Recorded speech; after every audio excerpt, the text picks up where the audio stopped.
Hello, and welcome to Let's Talk About It, bringing you topics from near and far. I'm your host, Addison Levi. Thank you for tuning in.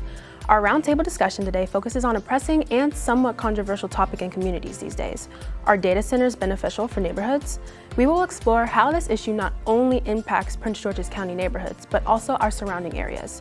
Our guests joining us today are in the community fighting the good fight and actively addressing concerns. Stay tuned as we return shortly for our guest panel to discuss how data centers may impact our local communities for years to come.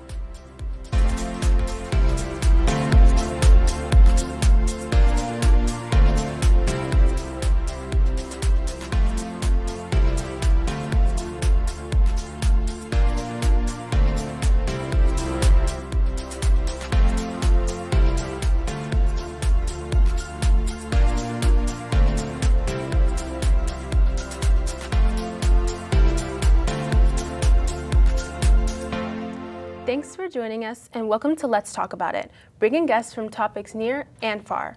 Our guests today are Staci Hartwell, a member of the Data Center Task Force, Dr. Khalil Shayd, a senior strategist, environmental equity, green finance, and economic development associate, Dr. Noah Waters, former mayor of Eagle Harbor, Maryland, and Herb Jones, president of Tantallon North Area Civic Association. Welcome and thank you for joining us. Thank you. I would like to start with the fact that data centers are often marketed as a backbone of our digital future, but critics argue that they come with a heavy environmental price tag. Can you explain how data centers affect our state of environment, Prince George's County, and why they pose a greater burden on climate, air quality, water resources, and overall sustainability? Sure, thank you, Ms. Levi. Before I get started, I really want to just share what some of the larger takeaways are for today's conversation. The first will be around zoning and siting, like where these data centers are located. The next are ratepayer protections for air quality, for electricity, water bills, and the costly infrastructure that's associated with them. And then what are the best practices for data centers in terms of state-of-the-art construction and technology, and then also state-of-the-art technology to protect the environment. And when we talk about the environment, we're talking specifically about the demands on water resources, what it will take to provide electricity to these data centers, and how the build out of these data centers will impact the environment. And the last thing is, what viable alternatives are there to building data centers? So in terms of the environment, again, those are the things that we're concerned about around air quality, the noise issues, the demands on our natural resources and water, and what it takes to provide utility for these data centers to move forward. Great. Starting with our second question, what are data centers, and are there different types of data centers, and why is there so much a demand for data centers today? Yeah, absolutely. Thank you, Addison. So data centers are really the digital infrastructure or the hardware of all of our digital economy and our digital lives. So everything that we do, from our cell phones to internet, watching YouTube videos, sending an email, all of that is processed through a data center. But also everything that we produce, our phone messages, our text, our email, our pictures, are all saved and stored within these same data centers. However, what's happening now is we have a new sort of gold rush for generative AI, which is fueling the growth of what we call hyperscale data centers. So these are new model data centers. So if your basic cell phone and internet data centers are at maximum about 50 megawatts, and so 50 megawatts of electricity is enough electricity for about 10,000 households. So that's the traditional data center. These new hyperscale data centers are on a scale much more massive, and so the hyperscale data center being proposed here for Landover is about 820 to 850 megawatts of electricity. That's going to use more energy than all the people of Prince George's County put combined for a year. And so what we're seeing today is a new sort of increase in scale in these data centers, which is really driving a deeper impact on our demands for energy, the demands for water, and the potential health ramifications from the use of more fossil fuels to drive these data centers. Sounds electrifying, if you will. Can a data center offer economic benefits to PG County? And is there any sort of evidence that says that there's any sort of impact of data centers economically? Anybody like to answer? I would, to answer that question, opportunity costs. I guess it's an economic term. There's a better alternative to data centers, because data centers, the environmental and health impacts are astronomical. If you listen to residents of Virginia, which is the data center capital of the world, they're pleading for people to listen to us. They're saying, those living beside data centers, we can't live in our homes and we can't sell them. Medical experts are talking about the consistent noise, 24/7, it never goes away, of the impacts that lead to sleeplessness, which contribute to high blood pressure, heart disease. Young fathers and parents talking about putting their children in some type of space in the home, trying to find a space that child can sleep in to be able to function in a school. So I know there's so much talk about economic benefits, but a lot of times there's a blind eye to the quality of life impacts. Yes. Can I add something to that too as well, Addison? So when we think about data centers as an economic development strategy, right? A data center to a local community is about as valuable as a storage facility. And I believe Prince George's County has a moratorium against building any more storage facilities because we have enough of those. And so, the economic impact of a data center, it's not going to come through jobs because once these facilities are built, they don't employ very many people. There are usually a number of jobs in the construction phase, which can be good jobs, but those are basically temporary jobs. But once it's in operation, it usually employs less than 20 to 25 people year round, and sometimes not even that. And so when we're talking about economic development, the real value of a data center and why many counties and cities are trying to attract them is through tax revenue. And so for a data center, tax revenue comes through two sources, one being sales taxes from the computer and the actual technology and the equipment, which is actually the bulk of the revenue. And the second is through property taxes, which is why these huge million square foot hyperscale data centers are really attractive to local counties because they can charge them property taxes by the square foot, and they love those things, right? But if we look at Loudoun County, for example, which, as we just said, is the data center capital, they get about $890 million in tax revenue from their data centers in Loudoun County. About 90 million of that comes from property taxes, but Loudoun has over 200 data centers. And so when you parse that out, per data center, they're getting a little bit more, a little bit less than $2 per square foot for their data centers.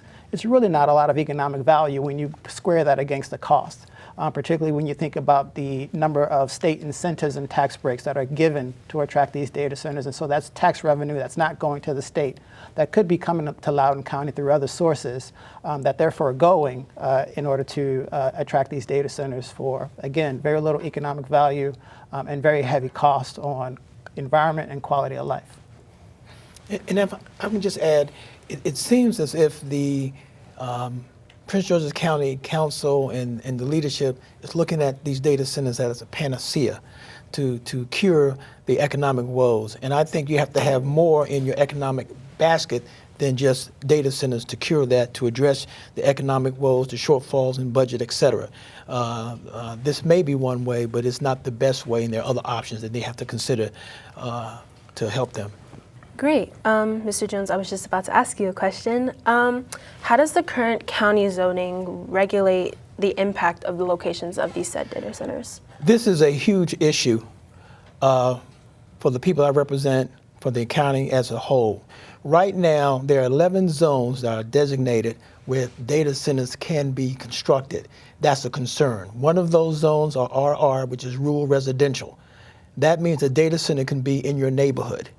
That becomes problematic, of course, with respect to some of the environmental issues, the lighting, the noise, the emissions, and just the site and the location and the size of the data center. That would have to be changed if the county decides to go down that road. That's why it's important to have appropriate guidelines and rules in establishing appropriate zoning with a buffer for residential communities, et cetera. Awesome. So what happens when things like power outages happen? What would backup plans be, or are there any backup plans set for power outages for these data centers? Well, a common practice whenever there is a brownout or a blackout is, data centers have to run 24/7. So if there's no power feeding them, then they have to rely on backup generators. And these backup generators literally are the size of tractor trailer trucks or the big containers that you see on ships. They're really big, and they emit a lot of they have a lot of CO emissions. And whether they have to be tested on a regular basis to make sure that they're always working, or if there's a brownout or a blackout, they have to supplement the electricity with these diesel backup generators. So that creates a problem, for the environment, because climate change is real, and also for the impact to communities regarding their health, and not to mention the noise that is associated with them. So there are huge concerns around whenever there is a blackout or a brownout, or whenever they have to test these generators. And oftentimes, if I can add to that, Addison, oftentimes what we've seen with many of these data centers is that they operate in complete secrecy. So there's very little transparency on how much they're actually using these generators and how much pollution is actually being put into the atmosphere from these generators. Many times when these data centers go into local communities, they create non-disclosure agreements with the utility, with local government, so that they do not have to disclose how much energy they're using, how much water they're using, or again, how often they're having to use these generators. And so we work with communities in Memphis, Tennessee, for example, who are fighting against Elon Musk XAI Colossus supercomputer there. And there he installed, without permit, 36 of these diesel generators, which would have used more energy than the entire city of Memphis does on an annual basis. And so he was able to skirt around a loophole in the county health regulation to use these data centers for a full year, as long as if on day 365 he moved the generators to another site, he could continue to use them without any air quality permit, without having to do any reporting on how much he's using them or what he's putting into the atmosphere. And so we see that repeated in many of these communities where these data centers are going into place. And so making sure that we are upfront with our leaders to have full transparency is going to be very critical, so that we can really understand what the risks are and fight against them. And typically, the experience of being a mayor in Eagle Harbor, we have a power plant. So when they violate standards, they typically pay a fine. That's they pay a fine, they pay for it. And so if there is some type of carcinogen in the area or some other impact, what they do is they pay the money. So.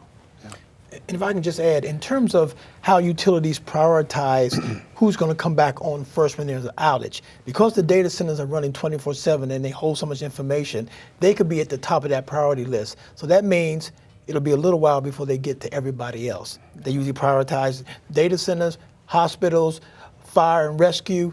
That's how they do the protocol in terms of restoration of power. So with data centers added, they may have to look at a new protocol because they run 24/7 and they hold a lot of information, and they may consider it a higher priority. Well, thank you guys so much. Don't go anywhere. We'll be right back with more.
Welcome back as we continue to discuss the impact of data centers in our communities.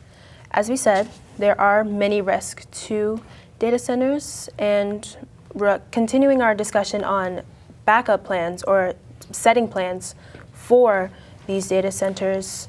Would you like to talk about the heritage plan as far as? So yes, so we understand that this is driven by a need, a deficit. The county, I understand, it's about $500 million in, a need of deficit. The state, $3 billion. So the money has to come from somewhere.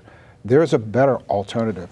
Prince George's County, a lot of people don't know, Prince George's County is the only county in the history of the state of Maryland. The entire county is now a heritage area. Under the legislation passed by the County Council, CR 038-2025. So that gives Prince George's County a great opportunity for heritage tourism dollars. So far, the state of Maryland brings in about $2.4 billion that impacts economic impact to the state of Maryland through heritage tourism, which generates about $320 million of tax dollars, revenue to the state. The county actually brings in, through its heritage area that's limited right now, they haven't expanded throughout the entire thing, about $36.1 million per year in economic impact to the county. So it takes a data center about 5 years to come online. If you multiply the 36 times, the 5 years, you're at over $180 million. So already you're ahead of the game. And heritage tourism will make us proud, and it can come online much sooner than a 5 year, and it will make the farmer in South County happy. It will make the young person proud of where you live. It will make no matter what ethnicity or whatever race or whatever your background is, proud of the historic gems we have. So in Brentwood, we have Sissy's Tavern. Cab Calloway played there.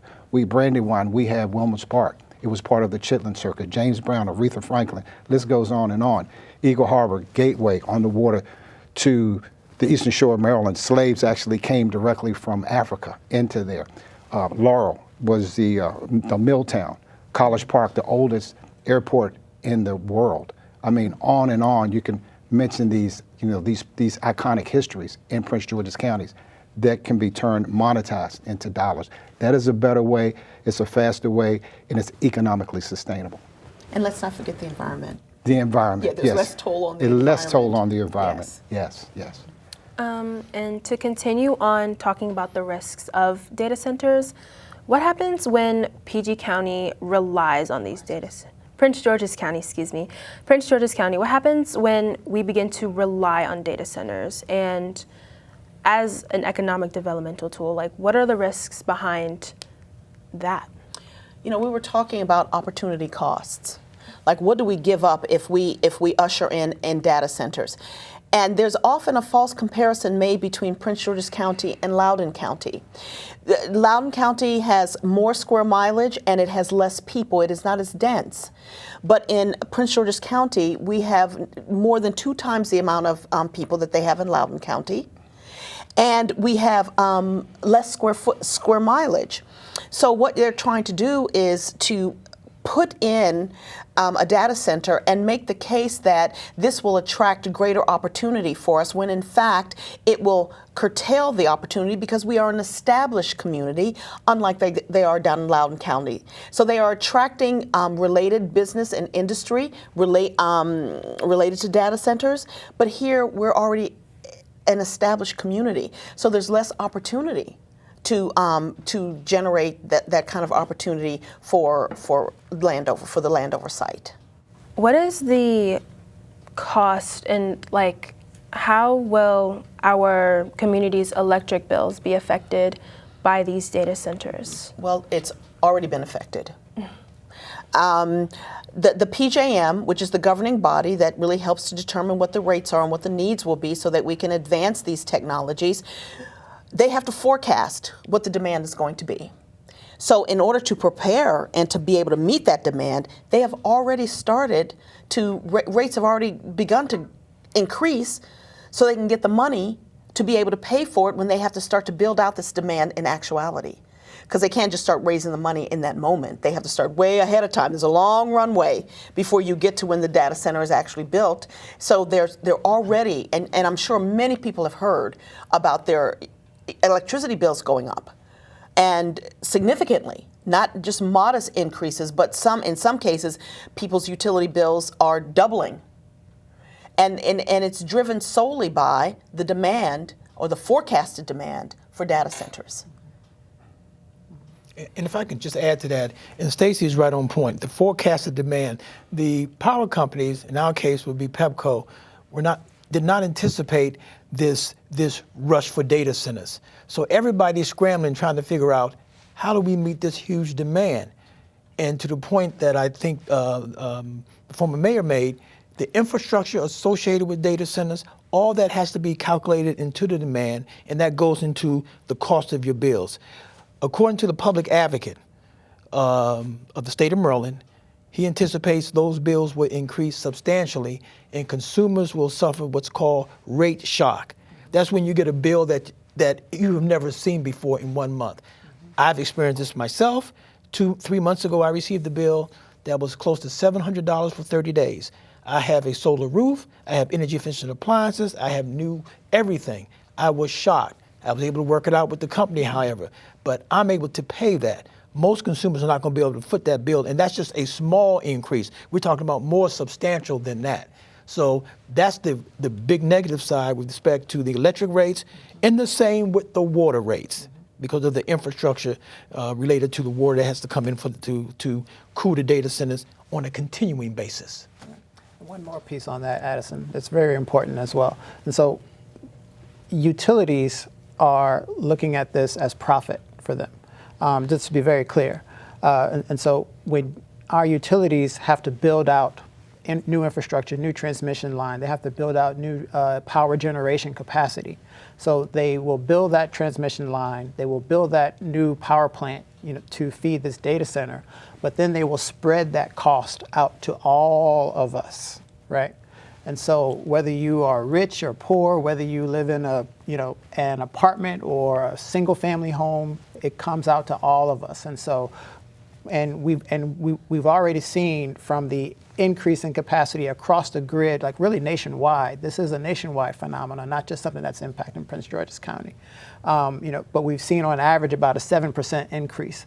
And they're anticipating that at least by 2030, we're going to see a 30% increase across the board in our utility costs from the growth of these data centers. And let's be clear, the people who are the tech leaders who are behind this industry, they have a vision of really seeing the entire earth covered with data centers, because they believe that scaling this model up of developing generative AI, building as many data centers as possible, building as much compute as possible, is going to be the fastest way for them to develop artificial intelligence, which is going to make them more money in the long run. And so they are willing to forego any risk to our communities, any risk to our health, any risk to our social future is out the window. And so that's what we're up against here.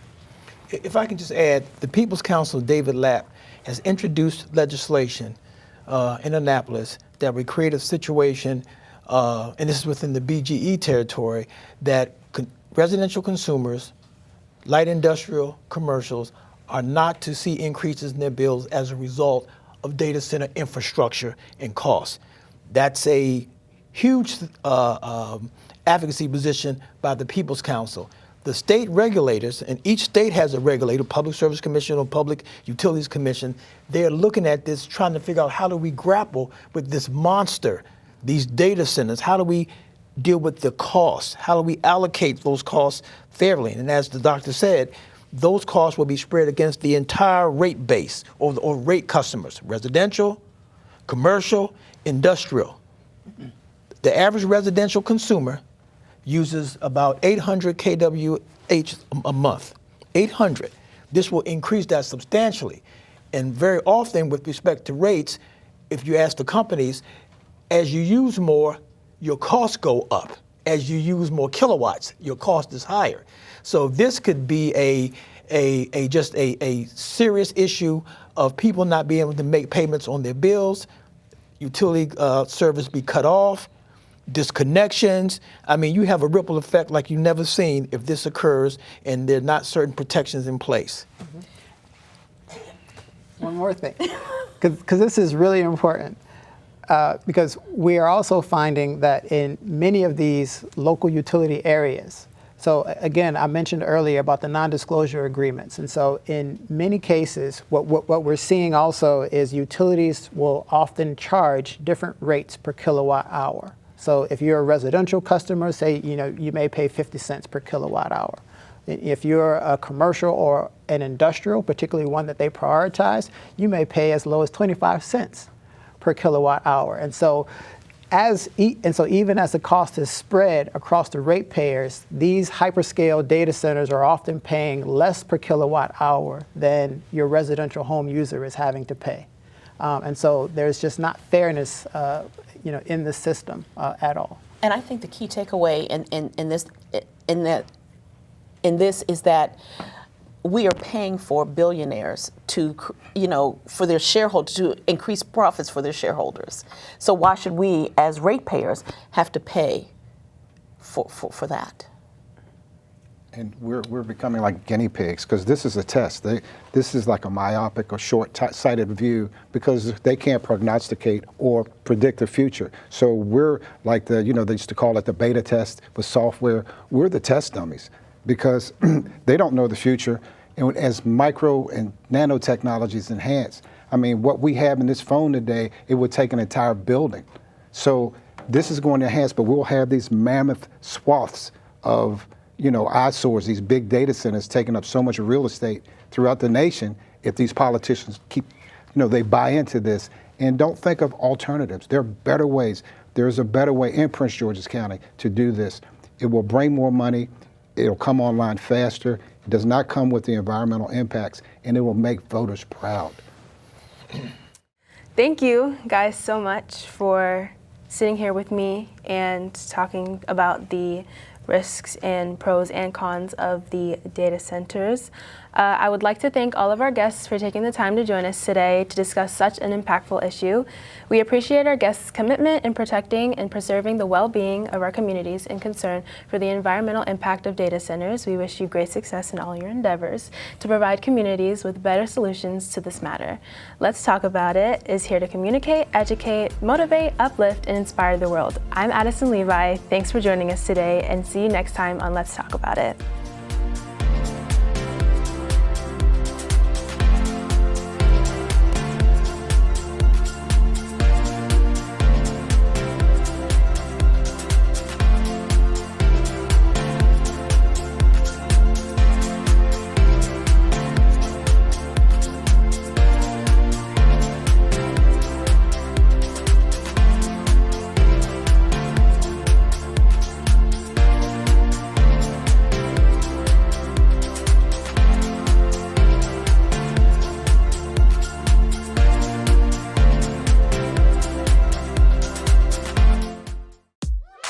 Teachers are dynamic leaders, shaping a new generation, innovating how they teach to prepare students for our fast-changing world. Achieving this takes skill and expertise. They're tireless explorers, creatively discovering a universe of solutions, telling stories, experimenting, inspiring, mentoring, connecting cultures, and connecting with each other, leading by example. Experience the unique joy of helping students thrive. Teaching is a journey that shapes lives. Are you ready? Explore teaching at teach.org.